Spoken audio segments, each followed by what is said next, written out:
The US economy isn't just weakening, it is actively collapsing from the inside out. And the terrifying proof is hiding in plain sight.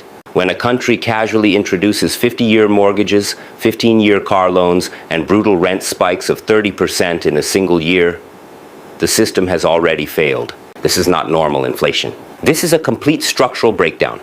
Property taxes that used to rise slowly are violently jumping by 70% in a single cycle. In places like Cook County, bills have instantly doubled, totally destabilizing household budgets. And it's forcing a terrifying new reality. Single-family homes now shelter 3 or 4 families. Backyard sheds and converted garages are becoming the absolute last refuge for full-time workers.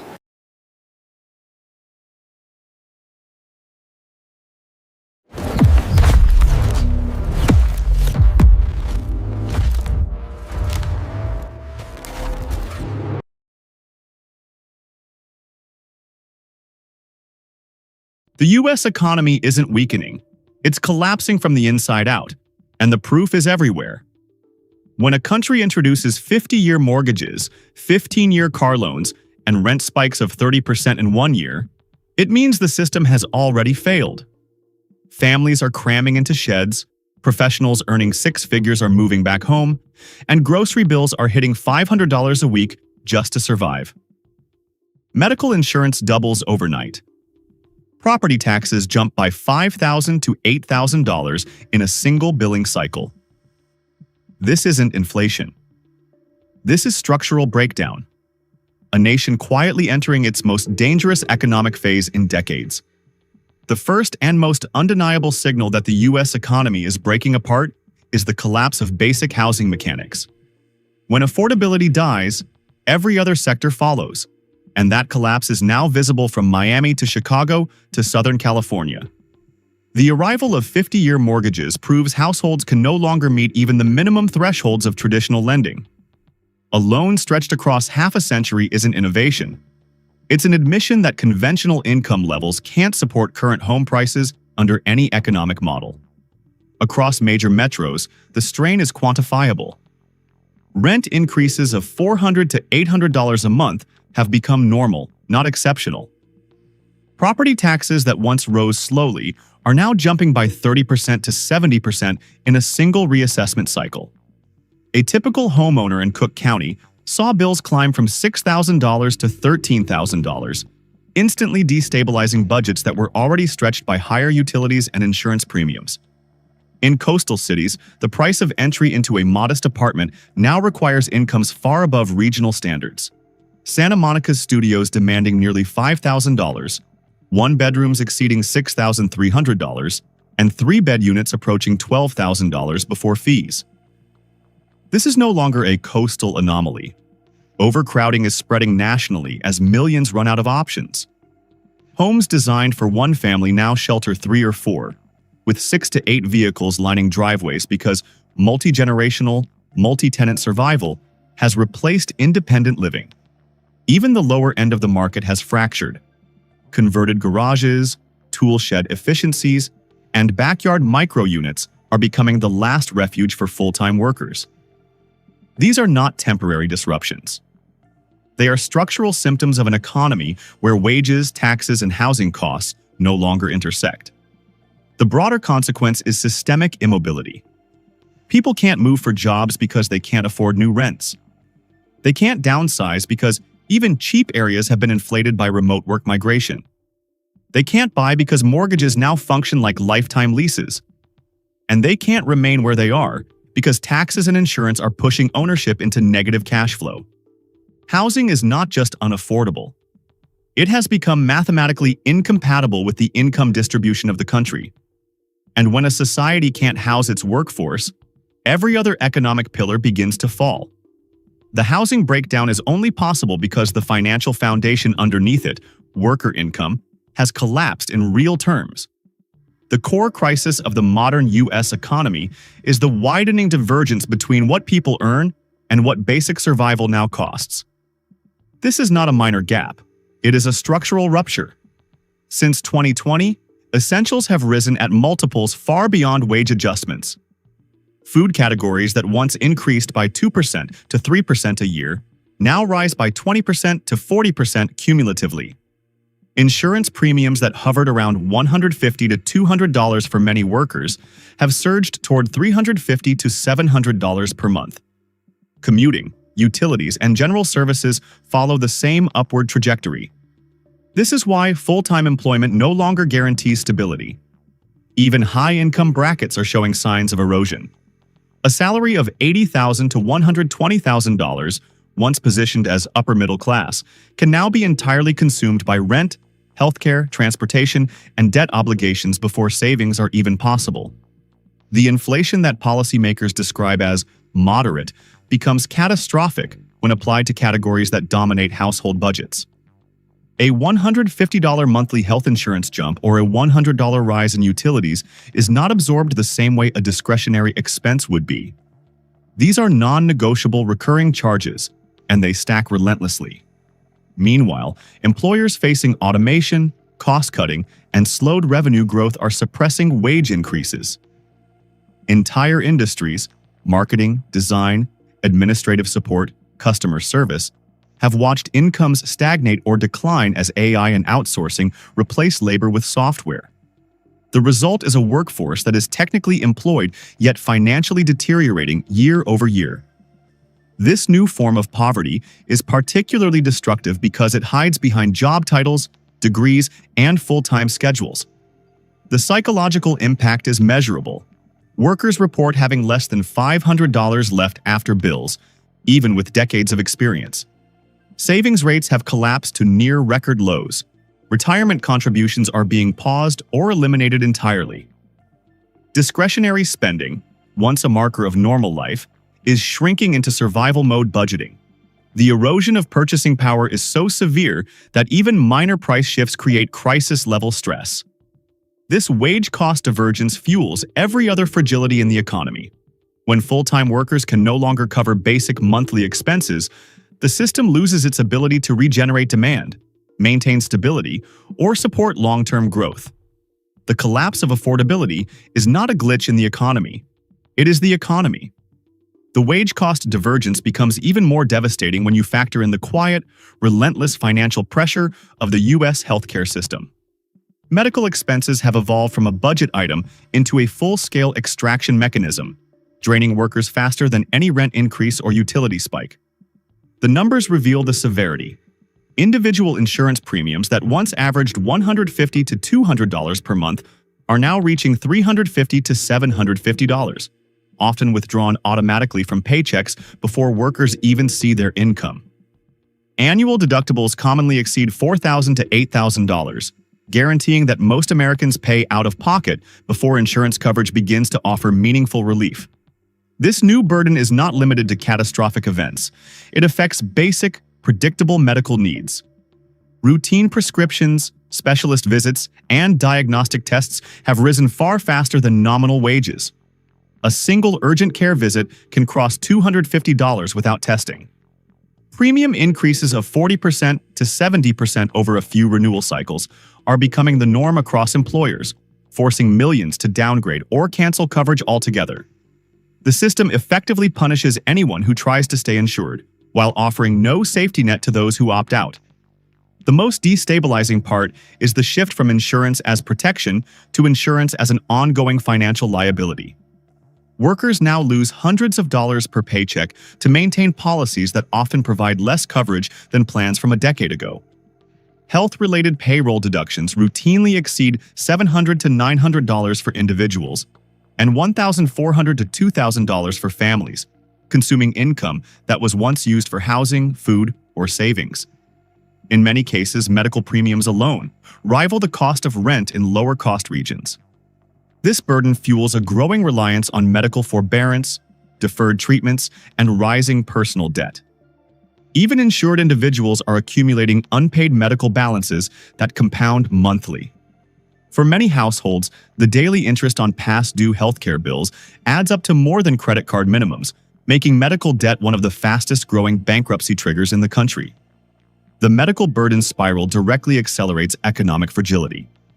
When workers must choose between insurance premiums and food, between deductible payments and rent, the entire financial structure becomes unsustainable.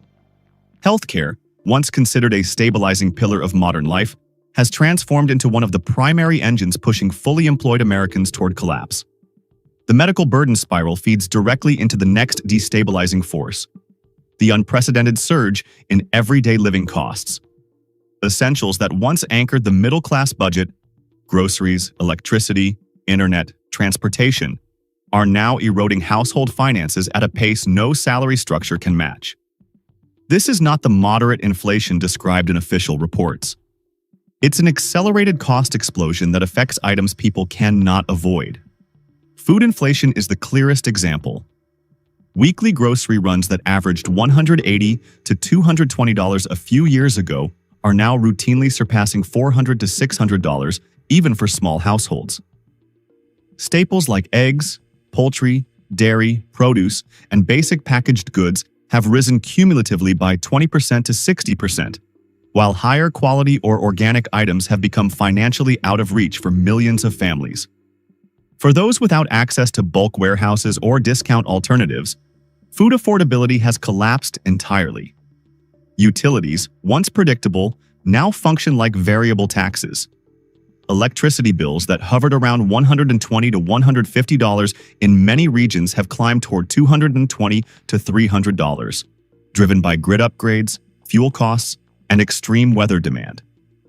Internet and mobile services, previously stable at $60 to $80, are commonly hitting $100 to $150 per line after fees, surcharges, and equipment charges. These increases apply universally, eliminating the ability of households to cut costs without sacrificing essential services. Transportation has become another financial pressure point. Auto insurance premiums in several states have jumped by 20% to 40% within a single renewal cycle.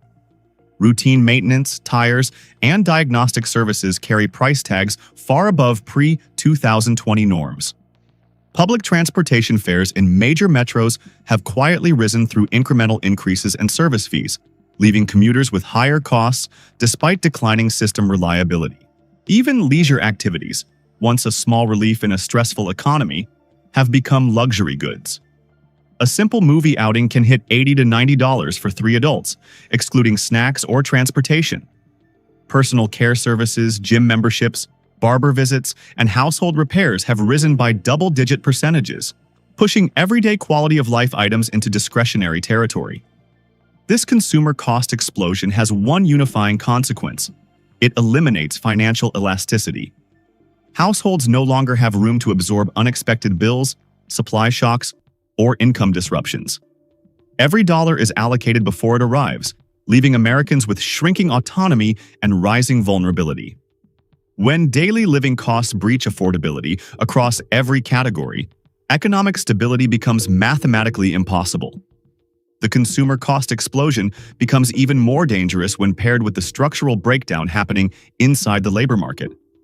America now faces a rare dual crisis: millions of jobs disappearing through automation at the exact moment the nation lacks essential skilled labor needed to keep the physical economy running.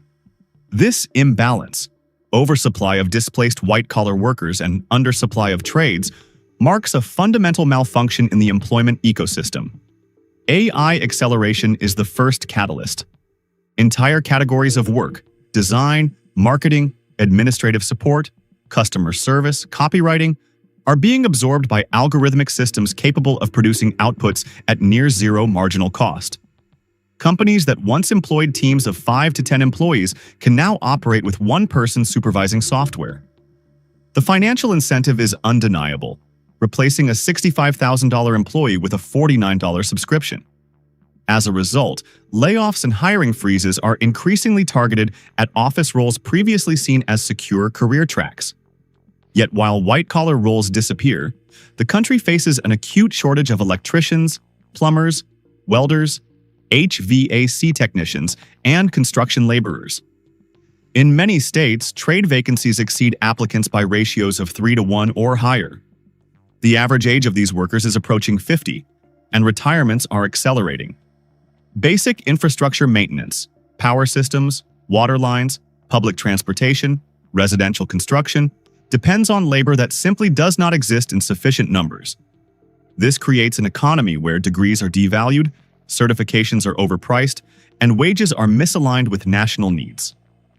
A graduate with $60,000 in student debt earns $45,000 to $55,000, while a licensed tradesperson can exceed $80,000 to $100,000 without a bachelor's degree. Despite this, barriers to entry, training availability, geographic constraints, equipment costs prevent rapid transition from displaced jobs to needed jobs. Meanwhile, corporations trimming labor forces amplify economic vulnerability. Reduced staffing increases workloads, delays promotions, and caps wage growth. Overtime becomes mandatory while compensation stagnates. Workers operate under heightened burnout, yet replacement opportunities have dried up due to hiring contractions. This labor market distortion feeds directly into national instability. A workforce losing secure employment, unable to retrain quickly, and facing wage compression cannot support rising costs. At the same time, the absence of essential labor delays housing construction, infrastructure repairs, and manufacturing capacity, worsening affordability. The labor market is no longer simply inefficient. It is operating in reverse, undermining both economic productivity and household survival. The labor market malfunction directly accelerates the next phase of collapse: the rapid shift from income-driven consumption to credit-driven survival. As wages fail to match basic living costs, households increasingly depend on financial products that delay payment rather than improve affordability. This is how an economy quietly enters a debt spiral state, one eerily similar to the conditions that preceded the Great Depression. Buy now, pay later, BNPL, is the clearest signal. Originally marketed as a convenience tool, it has evolved into a replacement for disposable income. Transactions under $40, groceries, clothing essentials, routine household items, categories that never required financing, are now routinely split into 4 payments. For millions, BNPL platforms function as shadow credit lines without the psychological friction of traditional borrowing. Yet the interest equivalent can exceed 30% APR when fees and late charges accumulate. Credit card balances reveal the same pattern. National revolving debt has breached levels equivalent to more than $1.3 trillion, with interest rates surpassing 20% to 25%, even for borrowers with stable histories. Minimum payments increasingly cover interest alone, leaving principal balances stagnant or rising. For households already depleted by healthcare premiums, utilities, and food inflation, this structure ensures they never escape the cycle. The most dangerous element is the emergence of interest-first repayment systems across federal and private loans. Cases where daily interest reaches $20 to $30, combined with inherited balances of $5,000 to $10,000 in deferred charges, make principal reduction mathematically impossible for low to mid-earners. Consumers work, pay, and fall deeper into debt despite doing everything right. This mirrors the 1920s installment credit boom, where families financed furniture, appliances, and basic goods under the illusion of prosperity. When income weakened, defaults cascaded. Today, the same architecture exists, but scaled and digital. Unlike the past, modern credit products have no built-in limits. BNPL platforms do not coordinate with credit bureaus, allowing multiple overlapping debts across apps. Consumers may owe $200 to $600 monthly across scattered micropayments without realizing the total. As households rely on future income to pay for present survival, the broader economy becomes structurally fragile. Any shock, job loss, medical event, rent increase, instantly converts invisible debts into delinquency. The dependency on perpetual credit is not a symptom of economic stress. It is the mechanism that guarantees systemic failure. The credit-driven survival model becomes even more volatile when layered with a rapidly escalating tax burden.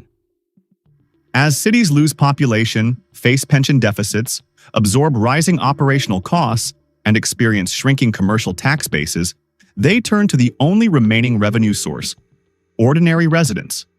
This has unleashed a nationwide tax shockwave that quietly strips households of what little financial stability they have left. Property taxes are the most aggressive pressure point. In multiple counties, bills that once hovered around $5,000 to $7,000 have surged toward $11,000 to $15,000, often in less than 2 assessment cycles. Cook County's jumps from roughly $6,000 to $13,000 are not isolated anomalies. They reflect a structural funding shortfall now passed directly onto homeowners. These increases are not tied to wage growth, market value, or improvements. They are fiscal extractions necessary to cover budget gaps. Renters absorb this indirectly through higher monthly payments, while homeowners face immediate liquidity crises. Sales taxes and service fees add another layer of pressure. In many cities, combined sales tax rates now exceed 10%, silently elevating the cost of every purchase. Municipalities are also deploying new micro-charges on water, trash, electricity, parking, permits, and public transportation. A single utility bill may now include 6 to 12 different surcharges, each representing a budgetary strain disguised as infrastructure maintenance or environmental compliance. These are not optional. They are embedded in the cost of simply existing within city limits. Transportation taxation is expanding through toll lanes and usage-based billing. Roads built using taxpayer money are being sold back through express access pricing, turning public infrastructure into a recurring revenue stream. Driving to work now carries financial penalties not reflected in fuel prices alone. Small commutes can exceed $10 to $20 in toll fees, transforming employment into a taxed activity. The cumulative effect is a financial vice. Tax surges compress household budgets already damaged by debt, inflation, and stagnant wages. They also accelerate migration out of high-cost regions, which in turn deepens municipal deficits and forces further tax hikes, a self-reinforcing downward spiral. As essential services degrade despite higher taxes, public trust erodes, and the economic load shifts even more heavily onto shrinking populations. This tax shockwave is not merely a budget issue. It is a structural force pushing millions toward financial breaking points. The tax shockwave is most visible in America's major cities, where affordability has collapsed so severely that even long-term residents can no longer participate in the local economy. These cities serve as the clearest demonstrations of a system that is no longer misfiring. It is breaking in real time. Miami is the frontline example. A city once marketed as a cosmopolitan paradise is now defined by extreme overcrowding and structural unaffordability. Single-family homes routinely shelter 6 to 10 adults because rents that sat around $1,800 to $2,200 a few years ago have surged toward $3,500 to $4,500 for basic units. Many workers earning stable incomes are now forced into improvised living spaces, converted garages, backyard efficiencies, or shared bedrooms. With insurance premiums and municipal fees rising alongside rent, Miami's affordability crisis is no longer an inconvenience. It is a survival issue. Chicago showcases a different version of collapse. The city's property tax explosion has become financially devastating for both homeowners and renters. Assessments jumping from $6,000 to $13,000 on standard homes have destabilized entire neighborhoods. For renters, those increases translate into monthly hikes of $300 to $600, even in previously moderate-cost areas. Combined with declining city services and budget strain, Chicago's affordability deterioration is moving faster than its residents can adapt. Santa Monica exposes an extreme top-end distortion. In a single building, studios priced at $4,500 to $4,700, one-bedrooms exceeding $6,000, and three-bed units reaching $12,000 illustrate a market completely detached from economic reality. These are not luxury penthouses. They are ordinary units marketed at extraordinary prices.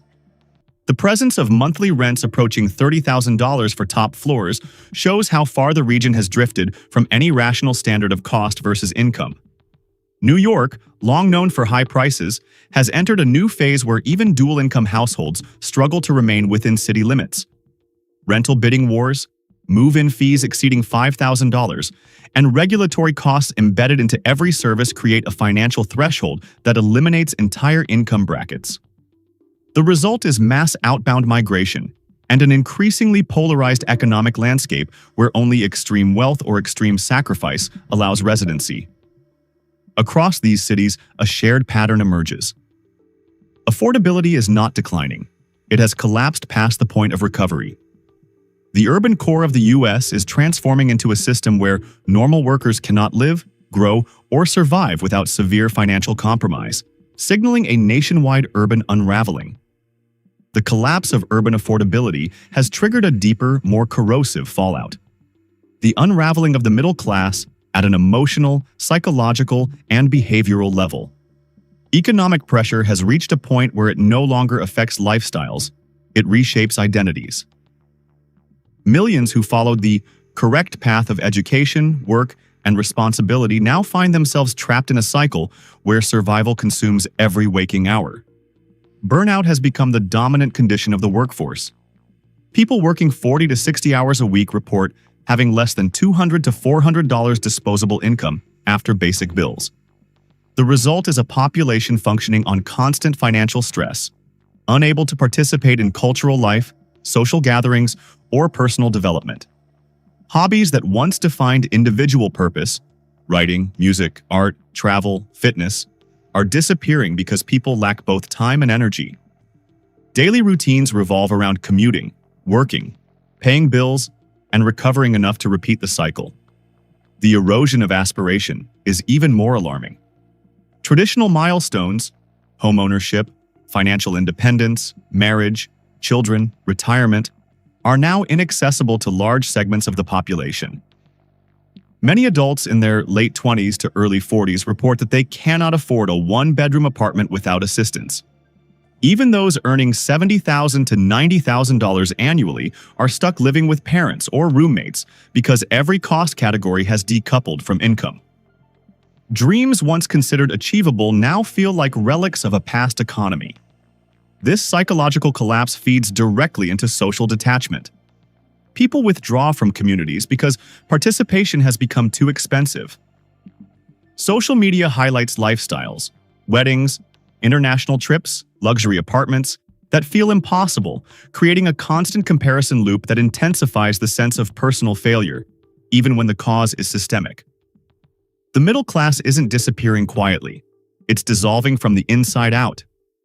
As the economic load grows heavier, individuals lose not only purchasing power, but the motivation and emotional capacity that once sustained society. This transformation isn't measured in dollars. It's measured in the shrinking belief that a stable future is still possible. The psychological unraveling of the middle class sets the stage for the next rupture, the compounded shock projected for 2026. The warning signs are no longer abstract. They are embedded in every national metric. The U.S. now carries $38 trillion in federal debt, accelerating at a pace that outstrips GDP growth, tax revenue, and productivity. Interest payments alone are approaching levels once reserved for full-scale recessions, consuming fiscal space that previously funded social programs, infrastructure, and emergency support. At the same time, job markets are tightening in ways that reveal structural fragility. AI-driven displacement is expected to accelerate through 2025 and peak in 2026, potentially eliminating hundreds of thousands of office roles while offering no equivalent replacements. Companies facing higher borrowing costs and declining consumer spending are expected to intensify layoffs, contract hours, and freeze new hiring. This contraction hits at the exact moment households have depleted savings and exhausted credit access. Housing markets will face renewed instability as more homeowners encounter rising insurance premiums, expiring low-rate mortgages, and property tax hikes. Mortgages written at 2% to 3% will transition towards 6% to 7%, pushing monthly payments beyond affordability for millions. Renters, already on the edge, will be exposed to further increases as operating costs for landlords surge. The cumulative strain ensures that 2026 will be a year where housing insecurity spreads far beyond traditionally vulnerable groups. Institutional capacity is also weakening. Cities operating with declining tax bases, rising pension obligations, and growing service demands will face budget shortfalls that limit their ability to provide safety nets. Federal support will be constrained by interest obligations. Social Security strain will intensify. Emergency programs will be forced into restriction. All indicators point to a convergence. Rising debt, shrinking jobs, destabilized housing, and weakened institutions, forming a synchronized national pressure point.